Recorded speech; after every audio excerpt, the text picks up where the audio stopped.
What's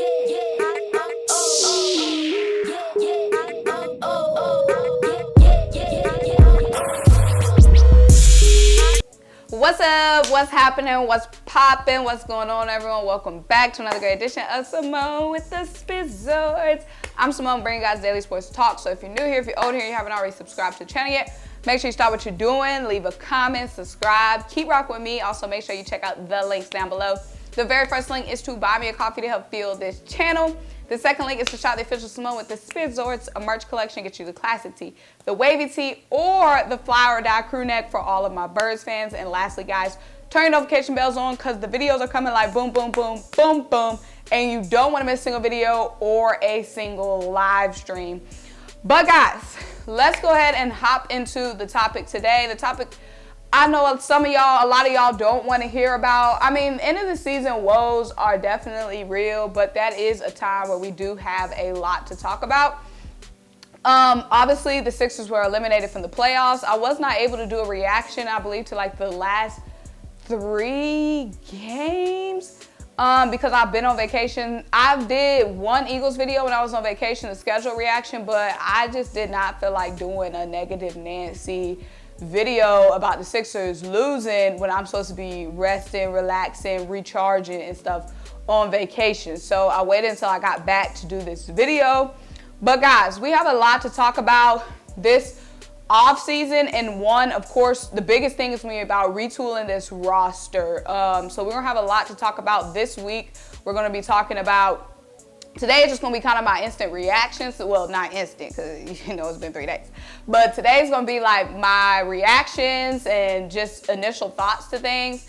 And then tomorrow we're going to get into like what free agents we should sign and what free agents we shouldn't. We don't have that many notable free agents, guys. But we do have guys that we need to make decisions on. Like MATISSE THYBULLE is going to be extending him is going to be coming up. A decision on that will be coming up soon. So we do have that kind of stuff to talk about, but then also potential trades to this team. But let's talk about just my initial reactions and whatever to everything. And honestly, one, losing to the Heat in the second round, really in and of itself, like I don't even know what that phrase is. In of itself, like just by itself, like losing to the Heat in the second round is not disappointing. Given this season, everything that the team has been through this season, first of all, Joel Embiid getting hurt in the freaking playoffs. And let's not forget that the Sixers, now I know in that Heat game, that Heat series, which is inexcusable, and all the guys talked about in the press conference, the lack of effort, the lack of motivation, lack of discipline, they all said different lacks of basically not giving any energy, basically. That in that Heat series was inexcusable, but we cannot forget the fact that the Sixers did fight it out in that Raptors series that the Sixers could have easily lost to the Raptors, the way the Raptors have had our card all season. But that lack of effort, focus, discipline, maturity did show up in the Raptors season as well, so I kind of need to low-key take that back. But in and of itself, the Sixers making it to the second round is huge, given the fact that we came into the season again with a terrible bench, and we came into the season without our superstar. We came into the season with Ben Simmons sitting out, causing all that turmoil in the locker room, causing all that turmoil in the front office, causing all that turmoil in with the coaches, and with all the trade rumors circling and looming, and people calling Daryl Morey, and the players on the team don't even know if they're going to be on the team next week or tomorrow. The fact that the Sixers, before the trade deadline, were a 3 seed with all of that drama going on, being asked about Ben Simmons all the time in the post-game press conference, and again, still having a terrible bench, and not having that primary ball handler, and Joel Embiid still going out carrying this team, like I said, to a 3 seed before the trade deadline, that is huge. So the fact that we start off the season like that, and just start off with so much momentum, even with all the drama, like if you looked at our roster before the season started, you wouldn't even think, like if you looked at our roster, no Ben Simmons, whatever, just Joel, Tobias, Danny Green, Matisse, Shea, Korkmaz, Tyrese Maxey, and you look at these other rosters around just the East, period, not even in the West, no, you would not have thought that, I wouldn't have predicted that this roster would have made it to the second round. So it's not that really like disappointing in and of itself because there's some tough teams in the East, and the Heat are a tough team. I feel like last season was way more disappointing because last season we should have been the better team than the Atlanta Hawks. We let the Hawks come in, shoot lights out, play above themselves. We came in as number 1 seed. We had a top defense, and it just crumbled and did not show. Ben Simmons was a disappearing act. We were blowing leads. All of that was happening. That was disappointing last season because we had them in those games and we let them come back. We blew leads. Like I said, Ben Simmons not being aggressive late down in that game 7. And we were the better team. But this season, the Heat were a better team than us. The Heat are extremely deep. Their roster, the way their roster is constructed is chef's kiss. You know what I'm saying? So it's nothing really to really hang. The thing that we shouldn't be hanging our heads on the fact that we lost to the Heat in the second round, y'all. Because honestly, if I was a betting woman, I wouldn't have bet on this team against the Heat because the Heat are extremely, extremely deep. They have a deep roster. They were a number 1 seed for a reason in a tough, tough, tough East. What is so disappointing, though, is that it's the same tune year after year after year after year when these other teams are making moves to stay relevant. These other teams are making moves to stay consistent, to flip their franchise from a continuous first-round exit to now number 2 seed, number 1 seed, number 3 seed. These other teams make moves in the offseason. They make coaching moves. They make front office moves, roster moves to not just be that same second-round exit, first-round exit for the last 6-7 years when you got somebody like Joel Embiid who's been playing in his prime right now, who's been playing out of his mind. Like other teams would not be satisfied with the bougie year after year. So like I'm saying, the disappointing part is not that we lost to a better Miami Heat team. The disappointing part is that we're going to be going into next season with the same piss-poor roster and the same piss-poor coaching and expect something different. That's what the freaking problem is. This league and all the leagues, well, not all the leagues. I don't watch other leagues. The NBA and the NFL are different now. You don't wait around 10 years for maybe some change is going to freaking happen. You make that change when you sign them papers, when you make them phone calls and bring players in, bring dogs in, bring guys in that's ready to go and win now. Like, I saw somebody talking on Twitter about Jimmy Butler, which is a great point. Jimmy Butler went to the Heat, a team that has a culture of winning and grinding and boom, boom, boom, boom, playing above themselves. And look, panning out for him versus a team like the Sixers have built a culture right now where it's kind of just like, whatever. Joel Embiid plays great. If we win, we don't, we don't. And I low-key think that, I don't know, I see some people saying Joel Embiid gave up because he didn't win the MVP. I honestly don't think that because, y'all, what would you prefer? A regular league MVP or would you prefer a finals MVP? Not saying that we were going to make it to the finals, but y'all just hearing like from like these NBA players and like on podcasts and all that kind of stuff. Of course I think they like the awards, but I don't think they take the awards like that much to heart. And Joel Embiid already knows for whatever freaking reason, the NBA has a vendetta against him. Like they won't give him the award. Like if Joel Embiid did all that this season and didn't get the NBA MVP, like what could he do? There's nothing he could do. Like he cannot be any, like of course he could be better, but how could he be any better than he was this season? Like the league for some reason just doesn't want to give him the MVP, and I don't think Joel Embiid rolled over because he didn't get the MVP. I think the game, look around him. There's no way. If you got James Harden not being aggressive, James Harden attempting 2 shots in the second half, that's 1 shot a quarter. From a dude who's supposed to come in and be your freaking closer and who's supposed to take over games when Joel Embiid has a broke thumb, a broke eye, and a concussion, and James Harden is playing all lackluster. That's why Joel Embiid gave up, because he looked around him and saw scrubs. So why am I risking my life just to be an Eastern Conference Final exit because these bums not going to show up again? You know what I'm saying? That's why I feel like Joel Embiid tinkered out, because why sacrifice any other limbs or ligaments when these other dudes not going to rise up to the occasion? Okay? Big blur. And that's what I'm saying. Like, if we go into next season with the same okay, let me move on to my second. You guys already know I said 1 billion times, I do not want James Harden back on this team. Now, I saw somebody, I've done 50 million videos, and I probably will have to do 50 million more. But Daryl Morey already said Doc Rivers and James Harden are coming back. Let's talk about James Harden first. No. Like I said, if he comes back for the cheap, whatever. Now, I don't exactly know like how the contract works, but this is what I found online. James Harden has a $47.4 million player option headed into next season. If he decides to exercise his player option, he will become eligible to extend with the Sixers for up to 4 years, $222.8 million. It was previously reported that he planned on exercising the option, but it appears that he will decline it and enter free agency instead.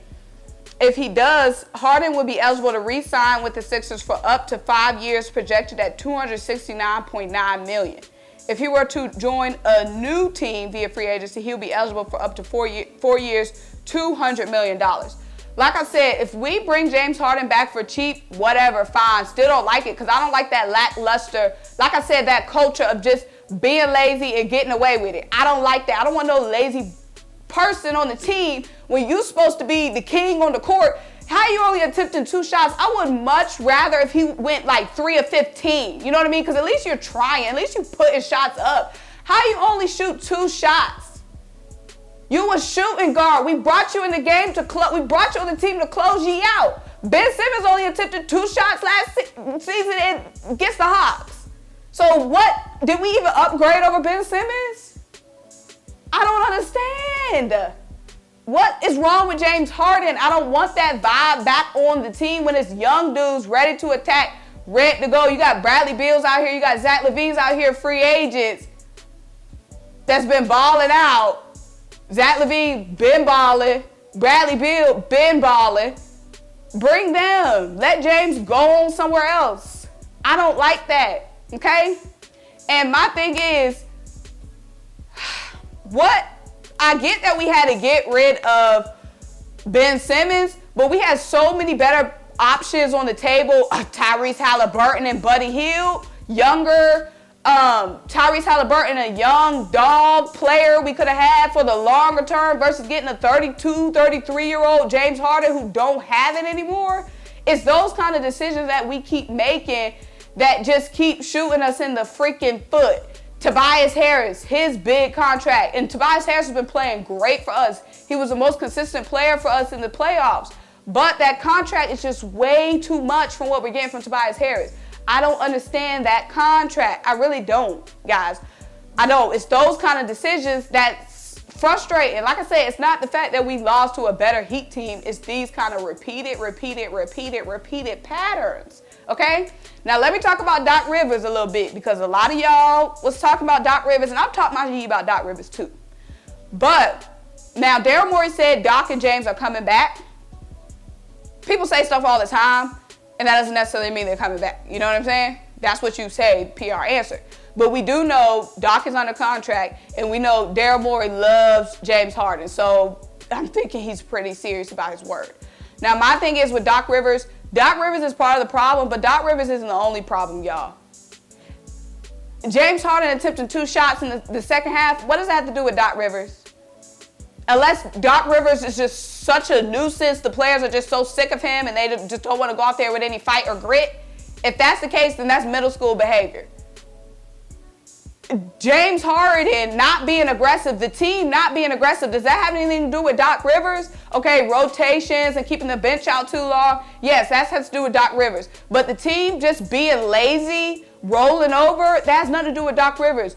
All this money we have tied up in Tobias Harris, the fact that we can't build a decent bench because we have so much money locked up in, like I said, Tobias Harris, that has nothing to do with Doc Rivers. The uselessness of our bench has nothing to do with Doc Rivers. So is Doc Rivers the best coach? No. But is the coaching our #1 problem right now? No. So honestly, I'm not even like mad that Doc Rivers is coming back. I'm mad at if the Sixers don't rebuild this team this offseason. We should not run it back with the same core. This core hasn't done shit.